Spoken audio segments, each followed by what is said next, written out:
मुस्कान तेनू किन्नी बारी किया कि बुआ खोल के पढ़ाई करया कर। ए केड़ी पढ़ाई है जेड़ी तू बुए बंद कर करके करनी है? मम्मा आई नीड सम प्राइवेसी।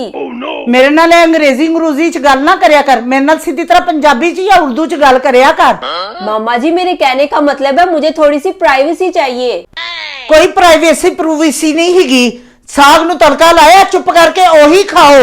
समझ आई है? रोज नखरे, कदी बर्गर चाहिए, कदी पिज्जा चाहिए, कदी शवारमा चाहिए, ते अज इहनू प्राइवेसी चाहिए है। साग खाना है ते सीधी तरह खाओ, नहीं तो बाहरों कोई शै नहीं आ जानी। मां दे हाथ दी बनी चीज पसंद नहीं आंदी, बस बाहरों खुआ दो जो खुआना है, भावें जहर होवे। ओहो मम्मा जी मेरी बात तो सुन ले पहले। अच्छा अच्छा हुण बहुती गल ना कर, मैं कह देनी है तेरे प्यो नू लिया दे तेनू प्राइवेसी। मम्मा जी मेरी ना सुनना आप। मन ते भी नहीं पता किन्ने रुपए किलो मिलती है। मम्मा जी प्राइवेसी वो नहीं है जो आप समझ रही हैं। प्राइवेसी कोई खाने की चीज नहीं है। पता है मैनू, और जड़ी लम्मी लम्मी होंदी है, जड़ी मैदे दी बनी होंदी है, ओही होंदी है ना? मामा जी वो नूडल्स होते हैं, वो प्राइवेसी नहीं होती। मुस्कान मैं सारी गल समझ गई हां।